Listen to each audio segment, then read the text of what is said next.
Okay, historical. Like, okay, when is this era?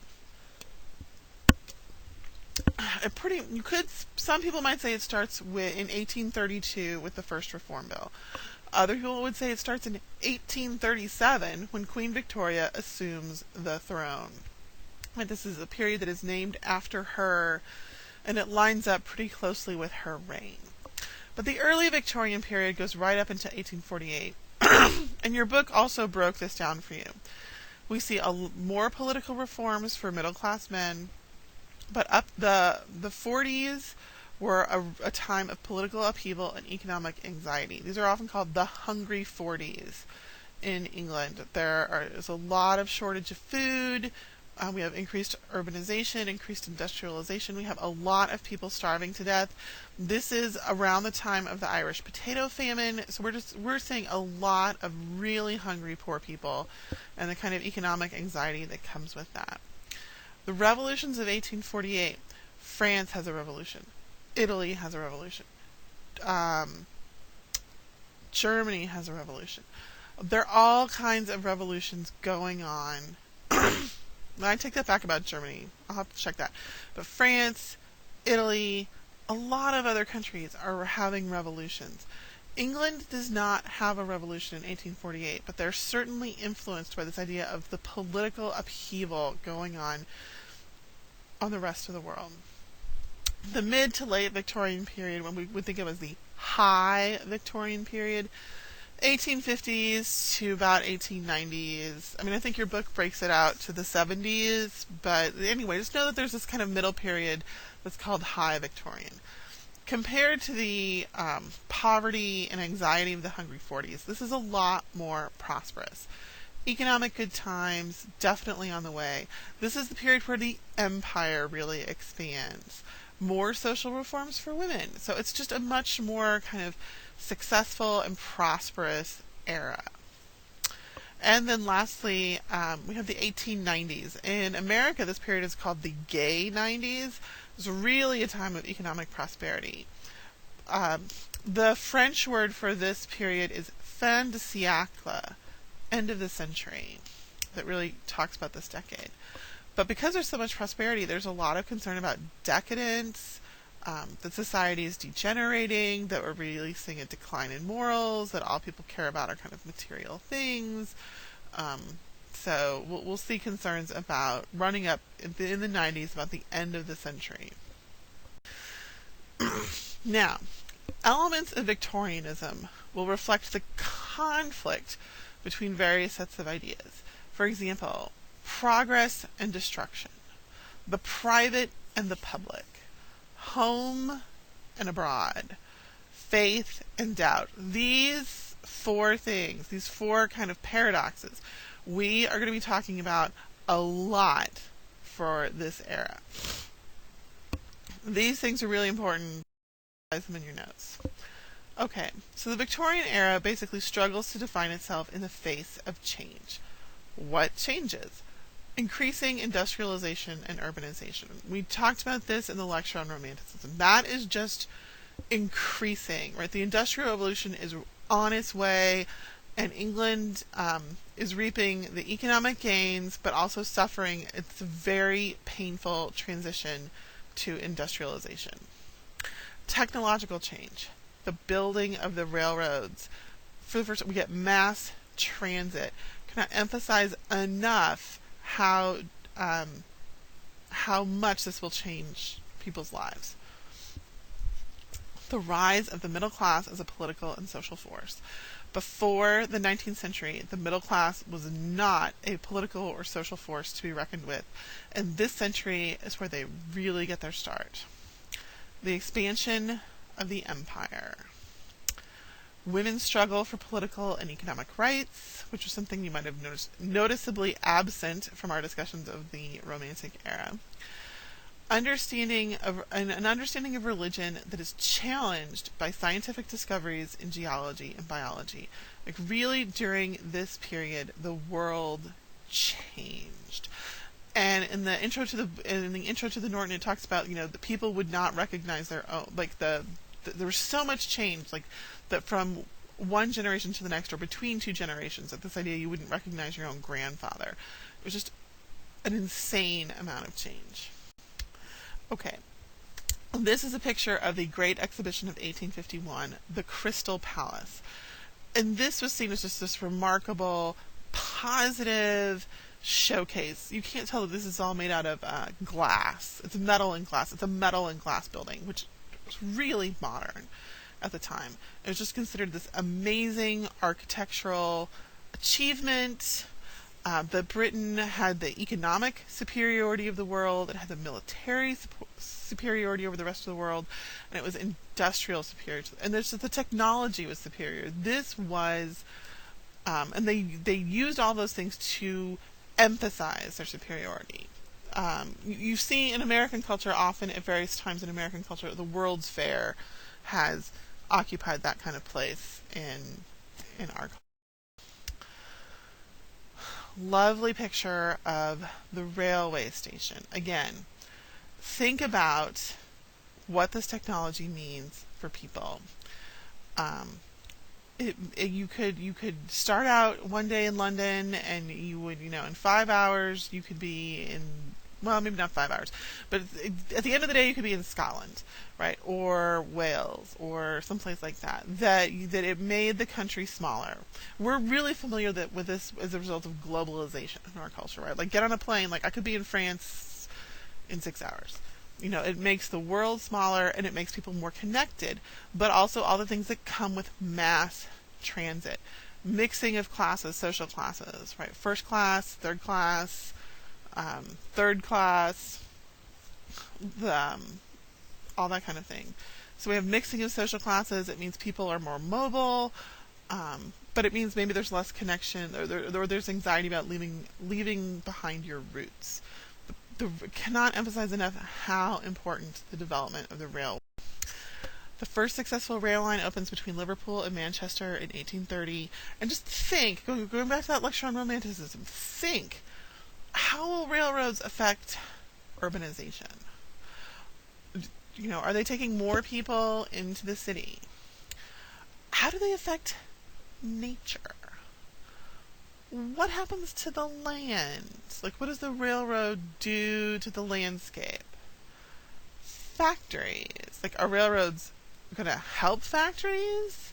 Are they going to increase them? Think about the effect on the economy. This is also in a time before any kind of concern about, like, environmental protection. Like, what is the railroad doing?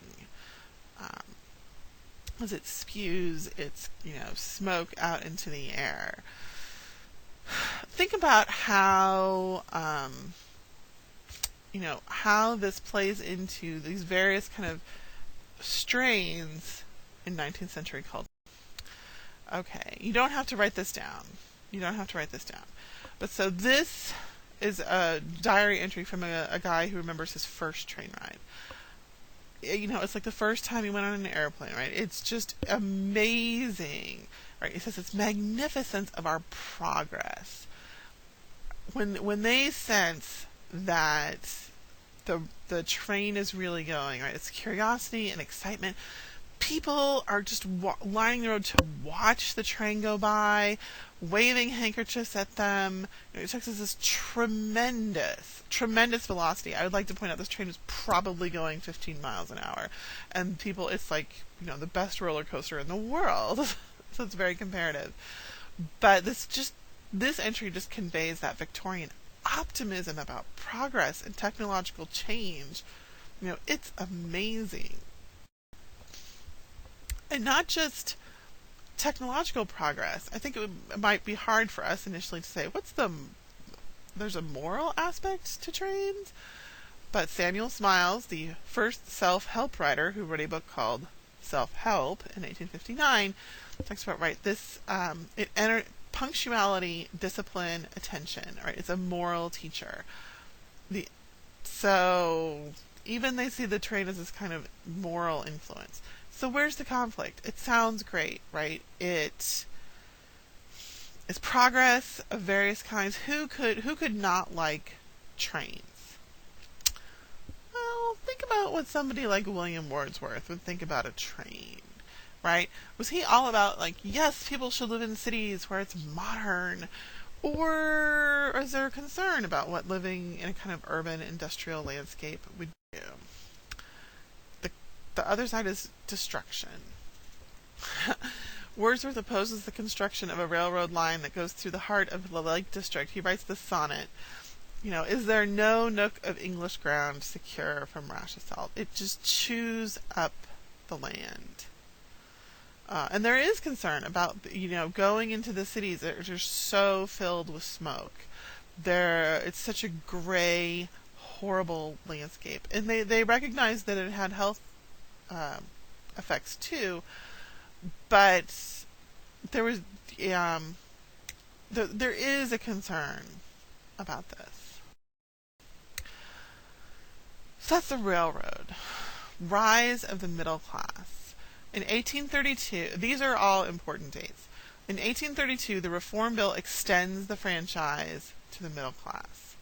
In 1867, the second Reform Bill does this even more, extends the vote to 1.5 million men. The Industrial Revolution directly increases the middle class by raising wages for some people. And so while a lot of reforms take place in the 19th century which give the middle class more political power, I would like to point out the working class is not making many political gains. So the story is the rise of the middle class. It is not about the rise or the improvement for the working class. And with more political power, the middle class becomes a social force. Technological advances of gaslight, combined with a rise in the number of middle class people, leads to more literature being produced for a mass audience. Increasing economic prosperity means you have more leisure time. That's time to read. And for the first time in history, we have a mass audience. Something we're really familiar with, like in terms of everything, most of the things still in our society are produced for a mass audience, right? Television, movies, etc.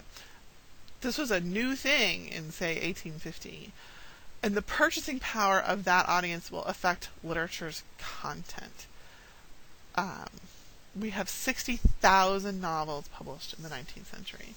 So with this increase in leisure time, this increase in prosperity, we have light at night with gaslight, so you're not reading by candlelight anymore.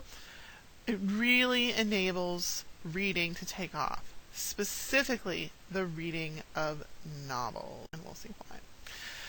Moody's Select Lending Library. Notice the dates in which this thing was operative, but most of the Victorian era. It's not what we think of as a public library. It was more like Blockbuster. It was a private library, and you pay them, for example, you would pay them $5 to join, and you would get a card, and that card allowed you to check out books. So you pay to join the library, and then you can rent books kind of however you like. There were a couple of other libraries, but Moody's is by far and away the most influential one. It's dramatically influenced the form of Victorian fiction. We see what are called 3-volume novels. And each volume of the novel would be its own little book, because that way you could have 3 people reading the book at once. Like I could be reading volume 1, you could be reading volume 2, somebody else could be reading volume 3. So you have 3 people reading one book at the same time. This kept the price of novels artificially high, which also perpetuated the need for the lending library. Novels are cheaper, but it's still a novel. I think the price of a novel in the 19th century would have fed a family of 4 for 2 weeks. So it's still pretty expensive. This also means censorship. Right? They have to publish things that they feel suitable for a mass audience. So you have to have happy endings. Immoral characters can't succeed. They have to be punished, etc. So, this is very much the kind of philosophy that we see in Walmart with their the CDs and stuff that they'll sell, right? They're not going to sell stuff with bad words in it. They want something that's suitable for their mass audience. And they have such purchasing power over the economy that, right, if Walmart's not going to sell your CD, you're really not going to make a ton of money. So you either have to produce a version for them, right? You have to satisfy them. Moody's is very similar in the 19th century economy. Most novels are also initially published in magazines in a kind of serial form. Like you get 3 or 4 chapters each month. And over the course of a year or 2, you would get the whole book. Charles Dickens' magazine is called Household Words. He runs his own magazine and he publishes his books through that magazine first. And then once it's been completely published in the magazine, you could get a copy from the library. So, different kind of publication. So where's the conflict with this? This just all sounds great. Like more people reading more books. Well, literature moves more firmly into the private sphere as the novel replaces drama as a major art form.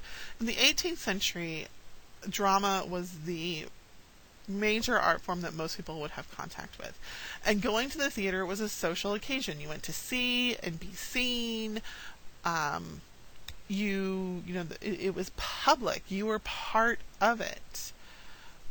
The novel is different. And this is one reason why the 19th century is a very low point for drama, for plays.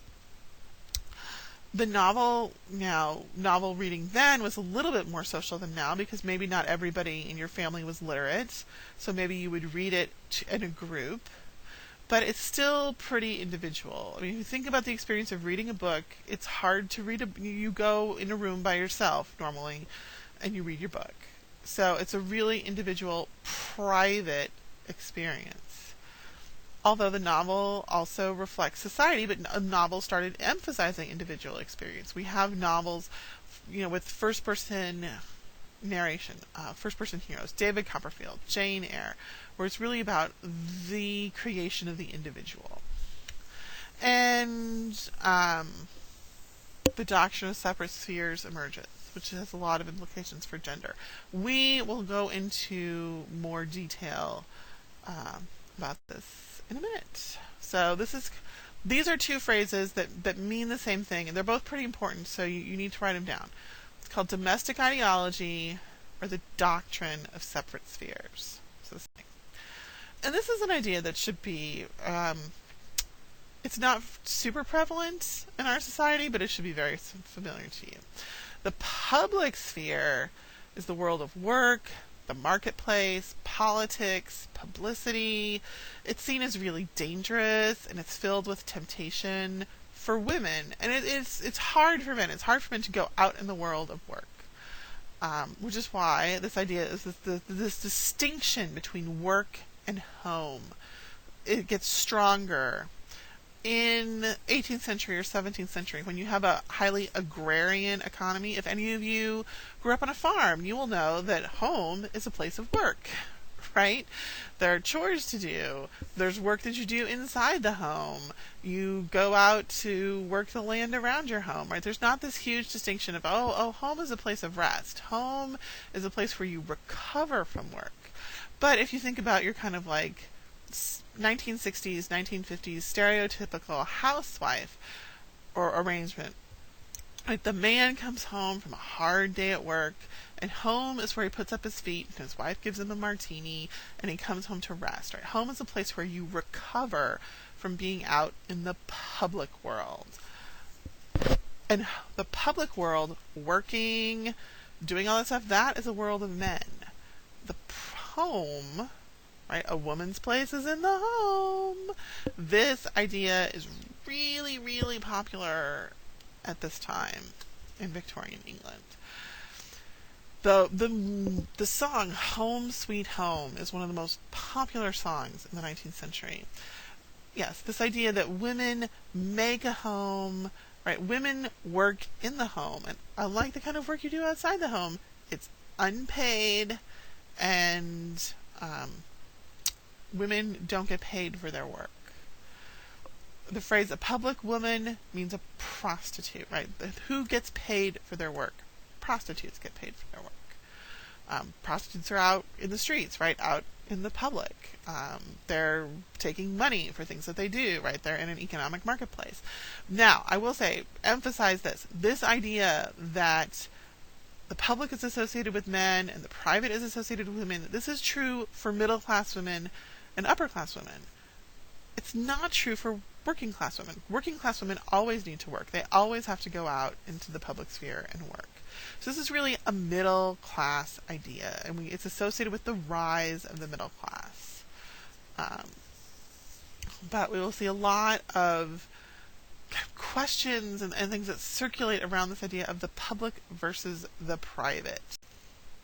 Sexuality, for example. This is definitely a time of contradiction for the Victorians. There are perhaps, they estimate 80,000 prostitutes in London in 1857. This means about 1 out of every 6 women. But you cannot say the word stomach or pregnant, because that would be, racy. Middle-class pregnant women did not go out in public once they began to show, because that was too scandalous. It showed what you had been doing. Sex. Many women would not let a doctor examine them, underneath their clothes or below their skirts, because they felt it was improper. So combined with, even though you have this in kind of what we would call prudery or repression, or the sexuality was perceived as something that you could not talk, not only something you could not do, but something you could not talk about in any way. It doesn't mean it doesn't exist, right? You have this huge sexual kind of underworld that people don't recognize, or they turn a blind eye to, or we could say that these people are hypocrites in some way, but it doesn't mean that sex isn't happening.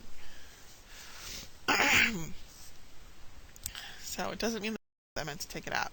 I want to talk about this picture, which really encapsulates a very specific kind of morality that, even though not everybody would have endorsed in the 19th century, would have been very familiar. Okay, it's called the outcast. And you can see what's happened to the family here. This woman, with the baby in her red cloak. What has she done? She's obviously had some kind of illegitimate child. She's been cast out by her lover, and she's come home to her family. And how has her family reacted? Are they going to take her and the baby in? Or, look at this, what is the weather like outside? What is her father going to do? And there he is, very upright, very rigid. What is he telling her? Get back out into the storm, young lady. Here's the mother, right? This sister, right, is very distraught. This sister, right, begging the father, don't do this, don't do this. Let her come.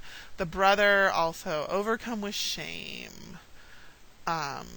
Overcome with shame. They cannot these two characters, right, are just overcome with the situation. They can't look at what's going on. This character begging, but look at the father. Nope. Get out there. Take that baby and get out. No tolerance. This was a zero tolerance. This was a, abstinence education. Well, no sexual education whatsoever. It was more like an ignorance education. You shouldn't even know what sex is until you get married. Nobody should have sex before marriage, although there's still a huge double standard for sexuality. And, if you violate these, you harlot with your red cloak, you should probably just die out alone. And your child. There's a huge stigma for illegitimate children. So we can see this kind of public-private. She's been out in the public sphere.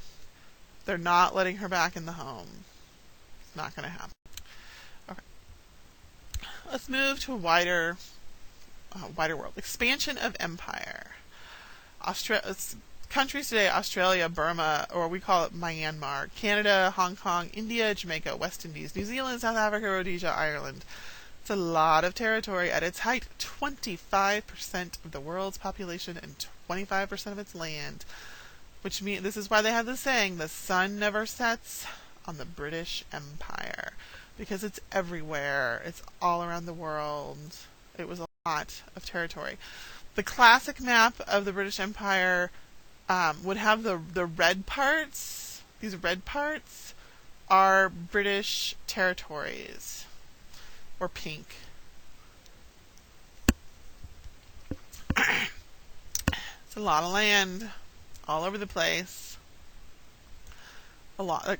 That's not just economic dominance. That's not just military dominance. That's cultural dominance. A force to be reckoned with. Okay. Faith and doubt. About two religious movements that happened pretty much at the same time in reaction to each other in the 19th century. First is called the High Church movement. These people are also perhaps called Tractarians because they liked giving people little pamphlets, or the Oxford movement. And these are many Anglicans. Anglican means a member of the Church of England. They wanted to kind of go back to their roots of Catholicism without actually becoming Catholic. That was a step too far for them. But basically they want something closer to Catholicism than what they have. More ritual, a little bit of a more emphasis on doctrine. The Low Church movement. These are evangelical Anglicans who are concerned with a more literal reading of the Bible. They thought that church ritual and the hierarchy of the church were unnecessary for salvation. These people are much closer to what we would think of as evangelical Christians in America today. So some churches don't necessarily belong to, like, they're not necessarily Baptist or Methodist or whatever. This is much more like that. They're not as concerned with the rules. They are concerned with the more literal reading of the Bible. So we have these two movements, and high church people and low church people would have not gotten along in any way. High church people want a ton of ritual. They want a ton of hierarchy. They want to move back to Catholicism. Low church people are more evangelical. They're just focused on a completely different area, and they had completely different ideas about how you would worship God. The two other big things that happen. Lyell's principles of geology.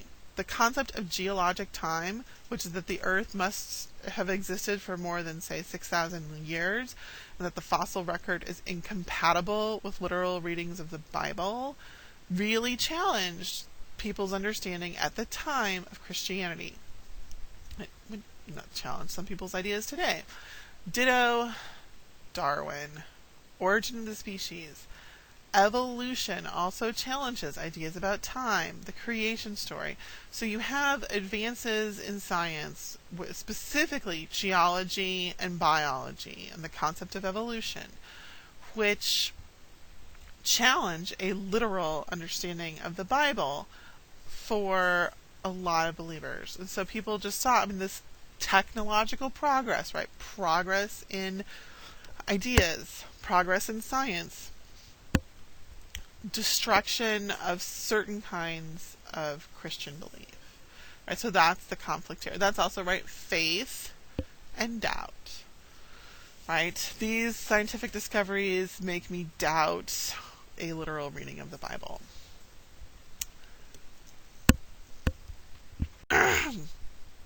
Okay.